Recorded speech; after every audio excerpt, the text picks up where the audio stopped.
그날 밤 소녀는 친구와 함께 생애 가장 즐거운 시간을 보내고 있었습니다. 다가올 지옥을 꿈에도 모른 채 말이죠. 그리고 다음 날 그녀는 차가운 폐허 속 비좁은 냉장고 안에서 싸늘한 죽음으로 발견됩니다. 도대체 누가 왜 이런 끔찍한 짓을 저질렀을까요? 그 이유는 너무나도 어처구니가 없었습니다.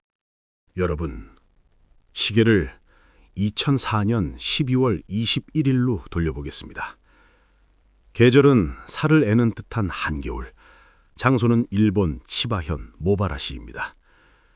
연말을 앞두고 들뜬 거리 분위기와는 달리 유독 차가운 밤 공기가 감돌던 그날 밤, 이곳에 남들보다 조금 일찍 그리고 너무나 무거운 어른의 짐을 짊어진 한 소녀가 있었습니다. 그녀의 이름은 A양, 당시 나이 고작 17살이었습니다. 또래 아이들이라면 최신 유행하는 옷이나 연예인 이야기에 빠져 있을 나이였죠. 하지만 A양의 손에는 매니큐어 대신 거친 아르바이트의 흔적이 남아 있었습니다.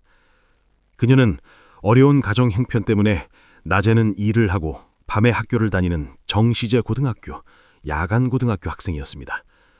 특히 사랑했던 할아버지가 돌아가신 후 홀로 남은 할머니를 지키기 위해 어린 소녀는 실질적인 가장이 되어야 했습니다. 학교가 끝나면 친구들과 떡볶이를 사 먹으러 가는 대신 곧바로 아르바이트 현장으로 달려가야 했고, 늦은 밤 파김치가 되어 돌아오면 할머니의 구분 등을 주무르며 잠을 들곤 했습니다. 그 고된 생활 속에서도 A양은 성적 우수 장학생으로 학비를 면제받을 만큼 말 그대로 악바리이자 효녀였습니다. 그런 A양에게 12월 21일은 신이 주신 선물 같은 날이었습니다. 기말고사가 모두 끝났고 바로 다음 날은 방학식이라 학교에 잠깐 얼굴만 비추면 되는 날이었거든요. 할머니, 나 오늘 친구랑 딱 하루만 밤새 놀다 와도 돼? 평소 투정 한번 부리지 않던 소녀의 부탁에 할머니는 흔쾌히 고개를 끄덕이셨을 겁니다. 그렇게 A양은 절친한 친구 B양과 함께 모바라역 근처의 노래방으로 향했습니다. 노래방 안 미러불이 빙글빙글 돌아가는 그 좁은 방은 두 소녀에게 세상에서 가장 안전하고 행복한 성이었습니다. 그동안 쌓였던 아르바이트의 피로, 학업의 스트레스, 미래에 대한 막막함을 모두 잊고 목이 터져라 노래를 불렀습니다. 야, 우리 진짜 잘 논다. 맨날 오늘만 같았으면 좋겠다. 땀범벅이 된 채 서로들 보며 깔깔대던 그 순간 A양의 얼굴에는 그 누나 때보다 환한 웃음꽃이 피어 있었습니다. 하지만 이 행복한 시간이 그녀 인생의 마지막 축제가 될 줄은 누구도 짐작하지 못했습니다. 새벽 4시, 동이 트기 전 가장 어둡다는 그 시간. 노래방을 나온 두 소녀는 집으로 향하는 발걸음을 재촉했습니다. 차가운 새벽 공기가 폐부 깊숙이 들어왔지만 친구와 팔짱을 낀 A양의 마음 안은 훈훈했습니다. 거리는 쥐 죽은 듯 고요했고 가로등 불빛만이 띄엄띄엄 아스팔트를 비추고 있었죠. 하지만 그 고요함 뒤에는 끔찍한 나기가 숨죽이고 있었습니다. 건너편 어둠 속 시동을 켠 채 정차해 있는 낡은 승합차 한 대가 있었습니다. 썬팅된 창문 너머로 5쌍의 탐욕스러운 눈동자가 소녀들을 주시하고 있었죠. 그들은 당시 일본의 10대들 사이에서 유행하던 이른바 컬러갱의 일원들이었습니다.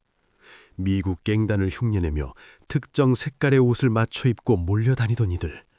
그 중에서도 도유카이라는 거창한 이름을 단 이 집단은 지역 내에서도 악질 중에 악질로 통했습니다. 리더 사이토와 그의 추종자들. 그들에게 이 새벽 힘없는 여고생 2명은 먹잇감 그 이상도 아니었는데요. 형님, 저기 봐요. 여자애들 2이네요. 오호라, 사이즈 딱 나오는데 오늘 밤은 제네로 심심풀이 좀 해볼까. 운전대를 잡은 녀석이 악셀을 밟자 승합차는 마치 사냥감을 쫓는 하이에나처럼 천천히 그리고 은밀하게 소녀들의 뒤를 밟기 시작했습니다. 아무것도 모른 채 그저 내일 학교 가면 졸리겠다 하며 제잘거리던 A양과 친구. 차가운 엔진 소리가 등 뒤에서 점점 커져갈 때 A양은 본능적으로 서늘한 기운을 느꼈을지도 모릅니다. 뒤를 돌아보려던 그 찰나 승합차의 슬라이딩 도어가 거칠게 열렸습니다. 야! 타! 정적을 깨는 고함과 함께 건장한 남자들이 튀어나왔습니다. 순식간에 아수라장이 된 거리. 친구 B양은 필사적으로 팔을 뿌리치고 도망쳤지만 불행히도 안쪽에 있던 A양은 놈들의 억센 소라기에 잡히고 말았습니다. 살려줘! 사람 살려! 새벽에 정막을 찢는 비명소리도 잠시 쾅 하고 닫힌 승합차 문은 A양을 태운 채 어둠 속으로 질주해버렸습니다. 평온했던 일상이 지옥으로 바뀌는 데 걸린 시간은 조작 수십 초였습니다. 그렇게 성실하고 착하게만 살아왔던 열일복 소녀 A양은 돌아오지 못할 길을 떠나게 되었습니다. 차갑게 식어버린 폐허의 호텔, 그 끔찍한 총착지를 향해서 말입니다. 여러분, 상상해 보십시오. 칠흑 같은 어둠 속을 질주하는 승합차 안. 밖에서는 그저 지나가는 차 한 대에 불과하겠지만 그 닫힌 문 뒤의 공간은 이 세상에 존재하는 그 어떤 지옥보다 끔찍한 곳이었습니다. 납치된 A양은 낯선 남자 5명 사이에 구겨지듯 끼어 있었습니다. 공포에 질려 덜덜 떨리는 입술, 터져나오는 울음, 그리고 살려달라는 애원. 하지만 그 밀폐된 공간에서 그녀의 목소리에 귀를 기울여주는 사람은 단 한 명도 없었습니다. 이 차에 타고 있던 자들, 앞서 말씀드린 토유카이라는 불량 서클 멤버들의 면면을 보면 기가 찹니다. 리더 사이토는 야쿠자 조직원의 아들로 이미 중학생 때부터 강도 상해로 소년원을 들락날락거린 전과자였습니다. 아버지의 조직에 들어갔다가 동료의 차를 훔치는 바람에 쫓겨났을 정도로 도덕관념이나 의리라고는 쳐다볼 수 없는 인간 말종이었죠. 그런 그가 동생과 동생 친구들을 모아 만든 것이 바로 이 토유카이였습니다. 그들에게 법이나 도덕은 비웃음거리에 불과했습니다. 차 안에서 그들은 인간이기를 포기했습니다. 리더 사이토가 낄낄거리며 말했습니다. 야, 오늘 이 여자로 장난감 놀이 좀 하자. 장난감. 그들은 살아있는 사람을, 누군가의 귀한 딸을 감정 없는 물건 취급했습니다. A양은 본능적으로 자신이 겪을 끔찍한 일을 직감했습니다. 어떻게든 이 상황을 모면해야 했습니다.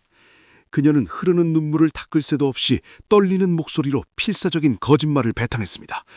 저기요, 제발 살려주세요. 저 뱃속에 아기가 있어요. 임신 중이에요. 제발요. 보통의 사람이라면, 아니 최소한의 양심이 있으면 짐승이라도 임신이라는 말에는 멈칫했을 겁니다. 태어나지도 않은 생명이 있잖아요. 하지만 이 악마들에게 그 말은 그저 재미있는 농담에 불과했습니다. 임신? 그래서 뭐 어쩌라고? 그들은 A양의 간절한 호소를 비웃음으로 묵살했습니다. 그리고 이어진 그들의 행동은 제가 이 사건을 조사하면서 가장 분노를 참기 힘들던 대목입니다. 그들은 순서를 정했습니다. 어떻게 정했냐고요? 자, 가위바위보! 믿기지 않으시겠지만 사실입니다. 그들은 A양을 유린할 순서를 정하기 위해 낄낄거리며 가위바위보를 했습니다.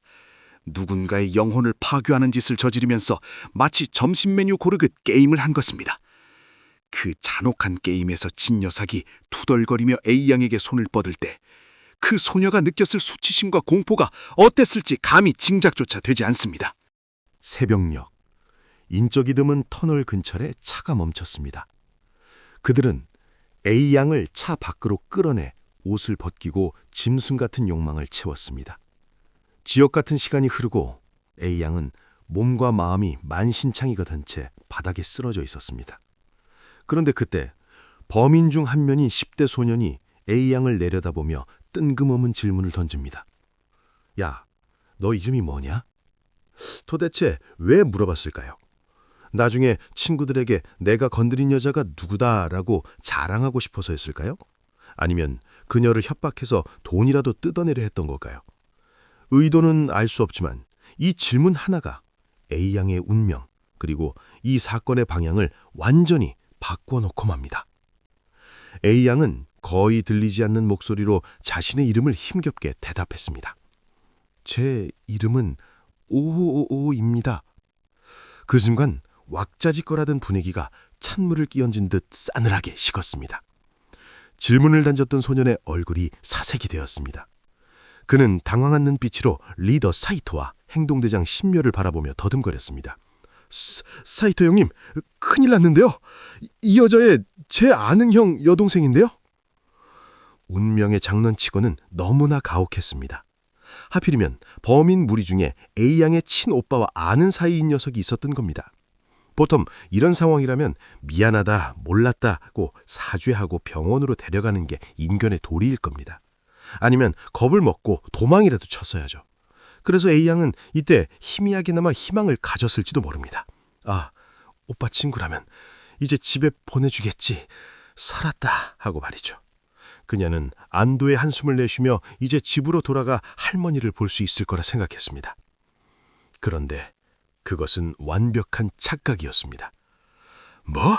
아는 형 여동생이라고? 리더 사이토의 눈빛이 순식간에 뱀처럼 차갑게 변했습니다. 그들의 머릿속엔 미안함이 아니라 오직 자기 방어 본능만이 꿈틀거리고 있었습니다. 야, 얼굴 다 팔렸는데 오빠한테 꼰지리면 우리 다 죽는 거 아니야? 맞아요, 형님. 얘 살려보내면 우리 신상 다 털려요. 보복당할 수도 있고요. 조금 전까지 쾌락을 쳤던 욕망의 덩어리들이 순식간에 사리를 품은 살인마 집단으로 돌변하는 순간이었습니다. 그들의 눈에서 A양은 더 이상 놀잇감이 아니라 자신들의 안위를 위협하는 제거 대상이 되어버린 것이죠. 어쩔 수 없다. 죽이자!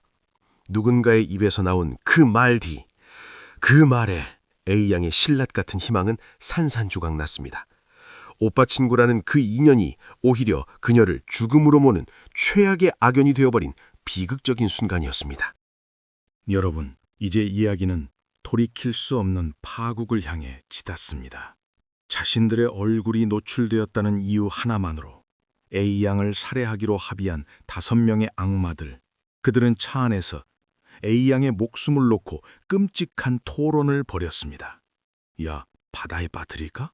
아니야, 시체 떠오르면 골치 아파. 그럼 산에다 묻어? 땅 파기 힘들잖아. 마치 점심 메뉴를 고르듯 사람을 어떻게 죽여 없앨지 태연하게 의논하는 그들의 모습. 그들에게 A양은 더 이상 존엄한 인간이 아니라 빨리 처리해버려야 할 짐에 불과했습니다. 그때 리더 사이토가 입을 열었습니다. 도가네 쪽에 폐허가 된 러브 호텔이 있어. 거기 숨기자. 그들이 향한 곳은 치바현 토가네시에 위치한 호텔 화러 기찌교였습니다. 원래는 유이 그랜드 호텔이라는 이름의 숙박업소였으나 망한 뒤 횟집으로, 그리고 결국엔 버려진 폐허가 된 곳이었습니다. 낮에도 흉물스러워 지역 주민들이 접근을 꺼리는 곳, 밤이면 불량 청소년들의 아지트나 심령 스폿으로 불리는 그 음산한 곳으로 수납차가 들어섰습니다. 먼지와 곰팡이 냄새가 진동하는 어두컴컴한 객실. 범인들은 의식을 잃어가는 A양을 짐짝처럼 끌고 들어와 바닥에 내동경이 찼습니다. 차가운 콘크리트 바닥에 쓰러진 A양은 이미 만신창이었습니다. 그런데 이 악마들의 잔혹함은 이제부터가 시작이었습니다. 야, 얘 살아있는 거 아니야? 기절하는 척하는 거 아냐고? 범인 중 한 명이 주머니에서 담배를 꺼내 불을 붙였습니다. 그리고 믿기 힘든 짓을 저지릅니다. A양이 살아있는지 확인하겠다며 시뻘건 담뱃불을 그녀의 맨살에 지저댄 것입니다. 타돌아가는 고통에 A양이 신음을 흘리며 몸을 비틀자 그들은 킬킬거리며 말했습니다. 하하, 살아있네. 반응하네. 고통스러워하는 모습을 보며 안도하는 그들의 모습에서 인간으로서의 최소한의 양심조차 찾아볼 수 없었습니다. 살인을 실행하기로 한 행동대장 신묘. 그는 방구석에 굴러다니던 낡은 전깃줄을 집어들었습니다. 이걸로 보내주자. 그는 A양의 목에 전깃줄을 감고 있는 힘껏 잡아당겼습니다. 공포와 고통에 질린 A양의 얼굴이 붉게 달아오르고 숨이 끊어질 듯한 찰나의 순간, 뚝! 오래되어 사가버린 전깃줄이 그만 끊어지고 말았습니다. 죽음의 문턱에서 튕겨나온 A양. 목을 부여잡고 가쁜 숨을 몰아쉬며 그녀는 다시 한번 살기 위해 빌었습니다. 살려주세요. 아무한테도 말 안 할게요. 제발. 피부든 머리카락이 얼굴에 엉겨붙은 채 퉁퉁 부은 눈으로 올려다보는 소녀. 이 처참한 모습을 보고 마음이 흔들리지 않을 사람이 어디 있겠습니까? 하지만 신묘는 그 A양의 애원조차 듣기 싫다는 듯 발로 걷어챘습니다. 아, 시끄러워. 그냥 죽어! 전깃줄이 끊어지자 신묘는 더 원시적이고 잔인한 방법을 택했습니다. 자신의 두 손으로 A양의 목을 직접 조르기 시작한 것입니다. 가녀린 17소녀의 목에 억센 난자의 손이 파고들었습니다. A양은 필사정으로 버둥거렸습니다. 집에 기다리고 있을 할머니 생각, 오늘 즐거웠던 노래방에서의 기억, 억울하고 불안 마음, 그 모든 것이 주과등처럼 스쳐 지나갔을 겁니다. 하지만 시간이 지날수록 저항하던 손길은 힘을 잃어갔고 이내 싸늘한 바닥 위로 툭 떨어지고 말았습니다. 새벽의 어둠 속에 거친 숨소리만 가득하던 폐허에 무거운 정적이 찾아왔습니다. 소녀의 심장이 멈춘 것입니다. 범인들은 시신을 처리할 방법을 찾기 위해 방 안을 둘러보았습니다. 그리고 방 가운데 덩그러니 놓인 커다란 업소용 냉장고를 발견했습니다. 전기가 끊겨 미지근하고 퀴퀴한 냄새나는 철제 상자. 여기다 넣자. 그들은 A양의 시신을 억지로 구겨 넣었습니다. 뻣뻣해지기 시작한 팔다리를 꺾어가며 마치 쓰레기를 버리듯 냉장고 안에 밀어넣고 문을 닫았습니다. 차가운 금속문이 닫히는 소리와 함께 A양은 빛 한 점 들어오지 않는 그 좁은 어두운 곳에 홀로 남겨졌습니다. 성실하게 학비를 벌고 할머니를 모시며 꿈을 키우던 소녀의 인생이 고작 이런 양아치들의 비겁한 보신주의 때문에 허무하게 끝나버린 것입니다. 토가네시의 폐허, 그 낡은 냉장고 안에서 그녀의 시간은 영원히 멈춰버렸습니다. 다시 시간을 새벽 4시, 사건 발생 직후로 되돌려 보겠습니다. A양이 납치된 그 절망적인 순간, 현장에 남겨진 친구 B양은 공포에 질려 얼어붙어 있을 수만은 없었습니다. 친구가 눈앞에서 끌려갔다는 충격, 놈들이 다시 돌아올지 모른다는 두려움. 그럼에도 불구하고 그녀는 떨리는 다리를 억지로 움직여 미친 듯이 달리기 시작했습니다. 도와주세요. 제 친구가 납치됐어요. 숨이 턱끝까지 차오르고 심장이 터질 것 같았지만 B양은 멈추지 않고 가장 가까운 경찰서, 즉 파출소로 뛰어들어갔습니다. 헝클어진 머리, 찢어진 옷, 공포에 질려 하얗게 질린 얼굴. 경찰관들은 단번에 사태의 심각성을 직감했습니다. 승합차였어요. 남자 5명이 제 친구를...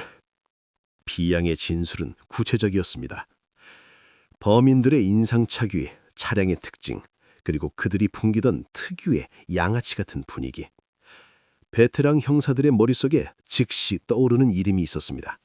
바로 모바라시 일대를 주름잡으며 온갖 폐악질을 일삼던 컬러갱, 바로 토유카이였습니다. 경찰은 지체하지 않았습니다. 이미 절도, 폭행, 성범죄 등으로 경찰의 블랙리스트에 올라와 있던 그들. 경찰은 즉시 수사망을 좁혀 그날 밤 리더 사이토와 그의 동생 그리고 공범들을 줄줄이 잡아들였습니다. A양을 납치한 지 채 하루가 지나지 않은 시점이었습니다. 그러나 경찰서 취소실에 끌려온 그들의 태도는 가관이었습니다. 사람을 납치하고 끔찍한 짓을 저지른 범죄자의 모습이 아니었습니다. 리더 사이토는 의자에 거만하게 앉아 다리를 꼬고는 형사들을 향해 비릿한 웃음을 흘렸습니다. 형사님, 저 바쁜데 왜 오라가라 하세요? 증거 있어요? 우리가 했다는 증거 있냐고요? 그는 껌을 짝짝 씹으며 혐의를 완강히 부인했습니다. 도대체 20대 소년의 근거 없는 자신감은 어디서 나온 걸까요? 알고 보니 사이토의 배경이 키가 찼습니다. 그의 아버지는 지역 폭력단 야쿠자의 조장이었습니다. 10살 때부터 아버지 밑에서 자라며 어둠의 세계를 동경했던 사이토. 그는 이미 중학교 때 강도치상죄로 소년원을 다녀왔고 출소 후에는 아버지 조직에 들어갔다가 동료의 차를 훔쳐 파문당한 그야말로 범죄 엘리트 코스를 밟은 녀석이었습니다. 경찰? 법? 웃기지 마. 그에게 공권력은 두려움의 대상이 아니라 그저 귀찮은 방해물일 뿐이었습니다. 그는 자신이 입을 다물고 버티면 경찰도 어쩌지 못할 거라 믿고 있었습니다. 하지만 이번엔 달랐습니다. 형사들의 눈빛은 매서웠습니다. 사라진 여고생 A양의 생사가 걸린 문제였으니까요.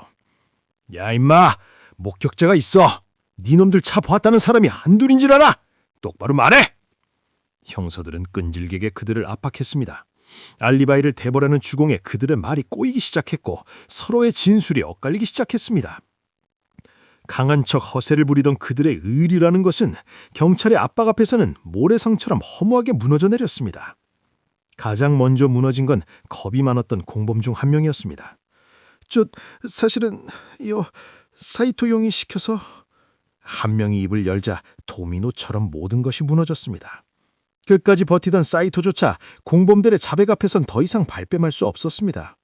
그리고 마침내 그들은 범행의 전모와 함께 A양이 있는 곳을 털어놓았습니다. 저기 토가라 쪽에 있는 퓨호텔이요. 거기 냉장고에 넣어놨어요. 냉장고? 형사들은 자신의 귀를 의심했습니다. 사람을, 그것도 살아있는 사람을 냉장고에 넣었다니. 죽였어? 살아있는 거야? 형사의 다급한 외침에 범인은 고개를 푹 숙인 채 기어들어가는 목소리로 대답했습니다. 아마 죽었을걸요. 그 순간 취소실 안에는 무거운 침묵이 흘렀습니다. 형사들은 분노를 사귈 틈도 없이 자리를 박차고 일어났습니다. 당장 출동해! 감식반 부르고 토간의 폐호텔로 간다! 범인들의 입에서 나온 그 장소. 한때는 연인들의 밀회장소였으나 지금은 귀신이 나온다는 흉가가 되어버린 호텔 화려. 그곳의 차가운 냉장고 속에서 A양이 발견되기까지 이제 시간은 얼마 남지 않았습니다. 경찰차의 사이렌 소리가 밤하늘을 찢으며 다시 한번 울려 퍼졌습니다. 시간은 흘러 12월 23일 자정을 간 넘긴 시각. 범인들의 자백을 토대로 경찰차 여러 대가 지가현 토가네시의 한 외진 도로를 달리고 있었습니다. 그들이 멈춰 선 곳은 지역 주민들조차 귀신이 나온다며 얼씬도 하지 않는 흉가, 바로 호텔 활거, 가축교였습니다. 이곳은 본래 유이 그랜드 호텔이란 이름의 러브 호텔이었습니다. 한때는 연인들의 은밀한 공간이었고 망한 뒤에는 횟집으로, 그리고 지금은 유리창이 다 깨지고 벽이 허물어진 채 흉물스럽게 방치된 폐허였죠. 밤이면 담력 훈련을 하러 오는 불량 청소년들의 아지토로 쓰이던 그야말로 우범지대였습니다. 여기다! 놈들이 많은 곳이! 형사들은 차에서 내려 손전등을 켰습니다. 칠흑 같은 어둠 속 헤드라이트 불빛에 비친 호텔의 모습은 마치 거대한 괴물의 입처럼 입을 쩍 벌리고 있었습니다. 썩은 곰팡이 냄새와 비릿한 물냄새, 그리고 정체 모를 악취가 진동하는 그곳으로 형사들이 조심스럽게 발을 들였습니다. 바닥엔 깨진 유리 조각과 쓰레기들이 나뒹굴고 벽엔 불량배들이 남긴 기괴한 낙서들이 가득했습니다. 어둠 속에서 무언가 튀어나올 것만 같은 긴장감 속에 수색팀은 범인들이 지목한 특정 객실로 찾아들어갔습니다. 먼지가 좌우 간방한 형사들의 손전등 불빛이 한 곳으로 모였습니다. 방 한가운데 뜬금없이 거대한 물체 하나가 덩그러니 놓여 있었습니다. 그것은 업소 주방에서 났을 법한 대형 업무용 냉장고였습니다. 전원 코드는 뽑혀 나뒹굴고 녹이 슬어 흉물스러운 그 하얀색 철제 상자. 그 이질적인 풍경에 베테랑 형사들조차 마른 침을 삼켰습니다. 설마 저 안에? 가장 선두에 섰던 형사가 조심스럽게 냉장고 앞으로 다가갔습니다. 손잡이를 잡은 손이 미세하게 떨렸습니다. 제발 비어있기를, 범인들의 말이 거짓말이기를, A장이 어딘가 살아있기를 수만 가지 기도를 올리며 그는 힘껏 냉장고 문을 잡아당겼습니다. 끼익! 녹슨 경첩이 비명을 지르며 묵중한 문이 열렸고, 그리고 형사들의 손전등 불빛이 냉장고 안을 비추는 순간 현장에 있던 모든 경찰관은 동시에 숨을 멈추고 고개를 돌리고 말았습니다. 누군가의 입에서 깊은 탄식과도 같은 신음이 터져 나왔습니다. 그 비좁고 차가운 냉장고 안, 그곳에 A양이 있었습니다. 사람이 들어갈 수 없을 만큼 좁은 공간에 억지로 구겨 넣어진 탓에 그녀의 몸은 참혹하게 접혀 있었습니다. 옷은 모두 벗겨진 나체 상태였고 하얀 피부는 온통 검푸른 피멍으로 뒤덮여 성한 곳을 찾을 수가 없었습니다. 무게는 선명한 교살의 흔적, 몸 곳곳에는 담뱃불로 지진 화상 자국들. 그것은 시신이라기보다 악마들이 휩쓸고 지나간 처참한 전쟁터였습니다. 불과 하루 전 노래방에서 친구와 함께 웃으며 노래를 부르던 그 명랑했던 17 소녀, 할머니를 위해 아르바이트를 하고 미래를 꿈꾸며 눈을 반짝이던 A양은 이제 싸늘하게 식어버린 주검이 되어 차가운 냉장고 속에 갇혀 있었습니다. 마지막 순간 캄캄한 냉장고 문이 닫힐 때 그녀는 얼마나 무서웠을까요? 살려달라고 소리치고 싶어도 목소리가 나오지 않는 그 절망 속에서 그녀는 얼마나 할머니를, 가족을 불렀을까요? 냉장고 안에 웅크린 A양의 모습, 마치 엄마 뱃속의 태아처럼 보였습니다. 세상의 모든 고통과 공포로부터 자신을 보호하려는 듯 작게 웅크린 그 마지막 자세가 형사들의 가슴을 후벼 팠습니다. 이 나쁜 새끼들, 사람이 어떻게 이래? 어떻게 헬한테 이럴 수가 있어? 현장은 순식간에 눈물과 분노로 뒤범벅이 되었습니다. 산전수전 다 겪은 강력계 형사들조차 주먹을 불끈 쥐고 눈물을 훔쳤습니다. 이것은 단순한 살인사건이 아니었습니다. 인간의 존엄성을 짓밟고 한 소녀의 우주를 처참하게 부숴버린 악마들의 만행이었습니다. 경찰은 조심스럽게 이 양의 시신을 수습했습니다. 차가운 냉장고에서 꺼내져 따뜻한 담요에 덮이는 순간 마치 A양의 영혼이 긴 악몽에서 깨어나 안도하는 듯한 서글픈 바람이 폐허를 감싸고 돌았습니다. 하지만 억울하게 떠난 그녀의 원혼은 범인들이 죗값을 치르기 전까지는 결코 눈을 감지 못할 것입니다. 경찰에 붙잡힌 그들은 범행의 일체를 자백했습니다. 그런데 그들이 털어놓은 살해 동기는 듣는 형사들의 귀를 의심하게 만들었습니다. 아니, 차라리 귀를 씻어내고 싶을 만큼 어처구니 없고 졸렬한 이유였습니다. 형사가 물었습니다. 돈을 뺏고 나서 그냥 보내줄 수도 있었잖아. 성폭행만으로도 끔찍하지만 왜 굳이 죽이기까지 했어? 도대체 왜? 범인 중 한 명이 고개를 떨구고 내뱉은 대답은 이것이었습니다.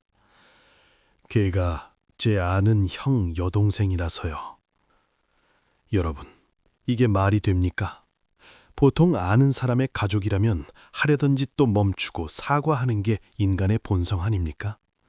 하다못해 길 가던 동네 형의 동생이라도 챙겨주는 게 인지상정인데 이들은 정반대의 선택을 했습니다.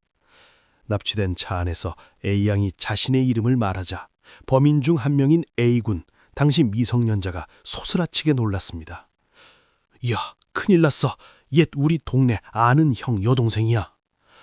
그 순간 그들의 머릿속을 지배한 건 미안함이나 죄책감이 아니었습니다. 오로지 들키면 혼난다는 유치하고도 이기적인 공포였습니다. 얼굴도 팔렸고 이름도 알았어. 얘 풀어주면 바로 오빠한테 말할 거야. 그럼 우리 다 죽어. 경찰에 신고하면 우리 인생 끝장나는 거 아니야? 그럼 어떻게 없애버려야지. 그들은 자신들이 저지른 죄의 대가를 치르는 것이 두려워 가장 입을 막기 쉬운 방법인 살인을 택했습니다.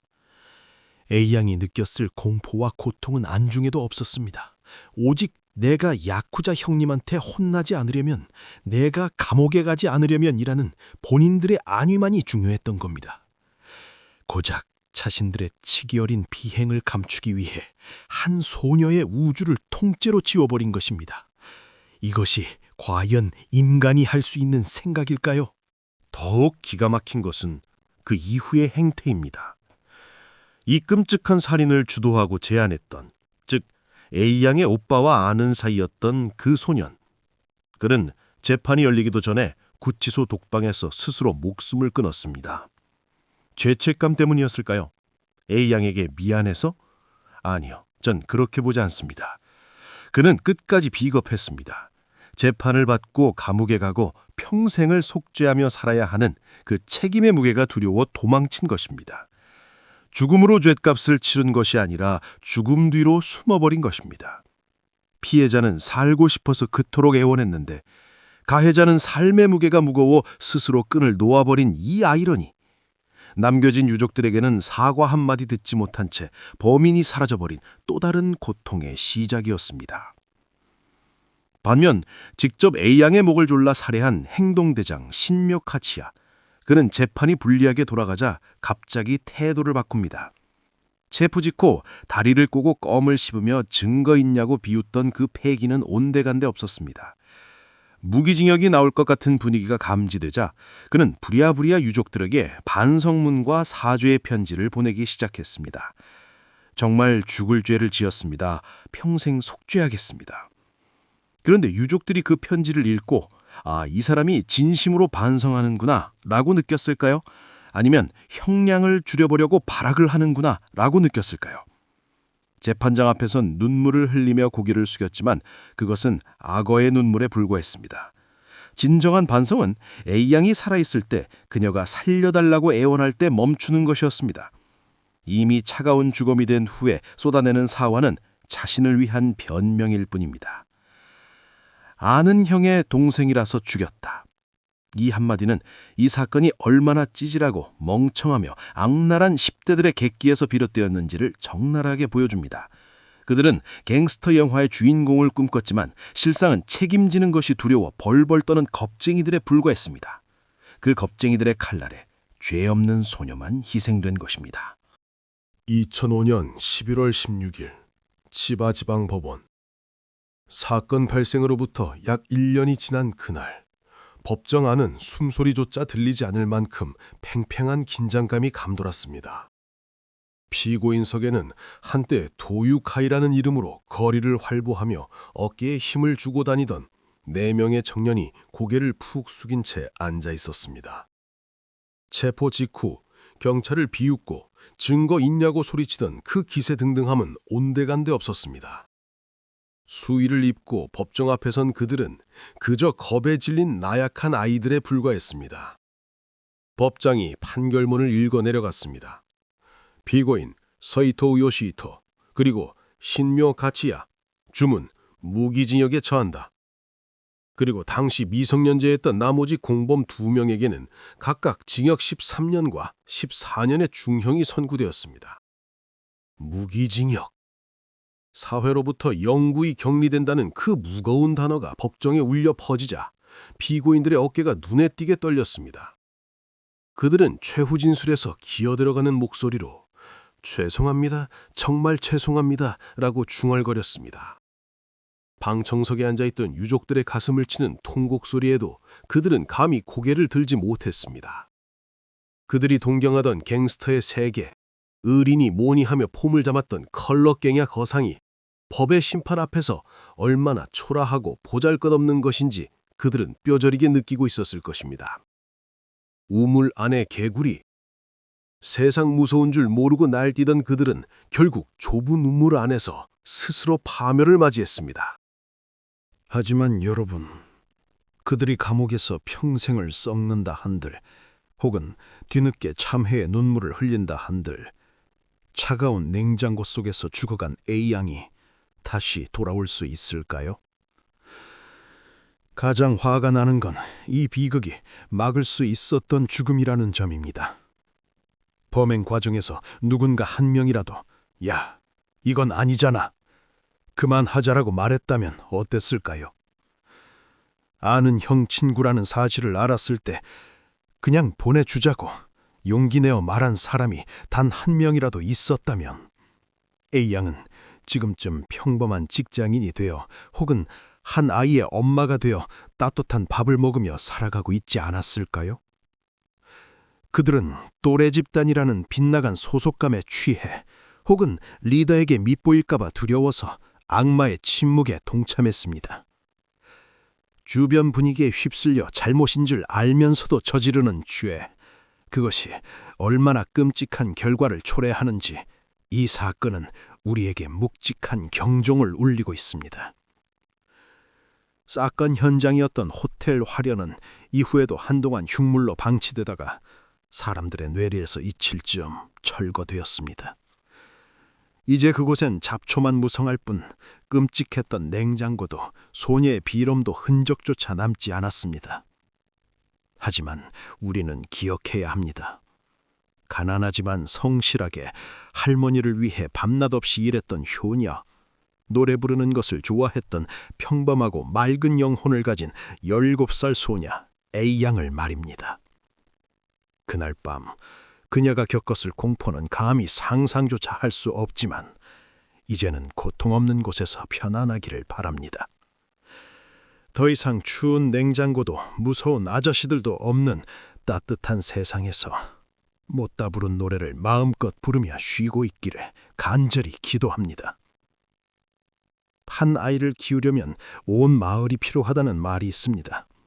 반대로 말하면 한 아이를 망가뜨리는 건 무관심한 마을과 비겁한 어른들일지도 모릅니다. 다시는 이런 비극이 반복되지 않기를 바라며 오늘 이야기를 마칩니다.